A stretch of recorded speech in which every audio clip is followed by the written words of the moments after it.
Stock மார்க்கெட்ல நீங்க பண்ணிட்டு இருக்கிற ட்ரேட்ஸ் எல்லாமே வந்து நெகட்டிவ்ல தான் போயிட்டு இருக்கா?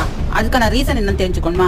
இந்த வீடியோ கம்ப்ளீட்டா பாருங்க. இந்த மாதிரி ஃபினான்ஷியல் ரிலேட்டடான வீடியோஸ்க்காக என் சேனலை சப்ஸ்கிரைப் பண்ணிட்டு கண்டினியூ பண்ணுங்க.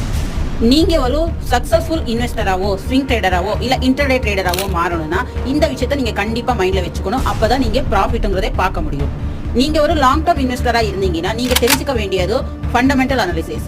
இதே நீங்க ஸ்விங் ட்ரேடரா இருந்தீங்கன்னா 50% ஃபண்டமெண்டல் அனாலிசிஸும் 50% டெக்னிக்கல் அனாலிசிஸும் தெரிஞ்சுக்கணும். இது ரெண்டுமே நீங்க பேலன்ஸ் பண்ணி தெரிஞ்சுக்கிட்டு அதை பேஸ் பண்ணி நீங்க ட்ரேட் பண்ணாதான் ஸ்விங் ட்ரேடிங்ல நீங்க வந்து சக்சஸா பார்க்க முடியும். அதே மாதிரி நீங்க இன்ட்ராடே ட்ரேடரா இருந்தீங்கன்னா கண்டிப்பா டெக்னிக்கல் அனாலிசிஸ் 100% தெரிஞ்சிருக்கணும். டெக்னிக்கல் அனாலிசிஸ் தெரிஞ்சிருந்தா மட்டும்தான் இன்ட்ராடேல ப்ராஃபிட்டா பார்க்க முடியும். சோ இந்த விஷயம் எதுக்காக இப்ப சொல்லிட்டு இருக்கேன்னா, நிறைய பேர் வந்து இன்ட்ராடேல பண்ண வேண்டிய ஸ்டாக்ஸை வந்து லாங் டர்முக்கு இன்வெஸ்ட் பண்றாங்க.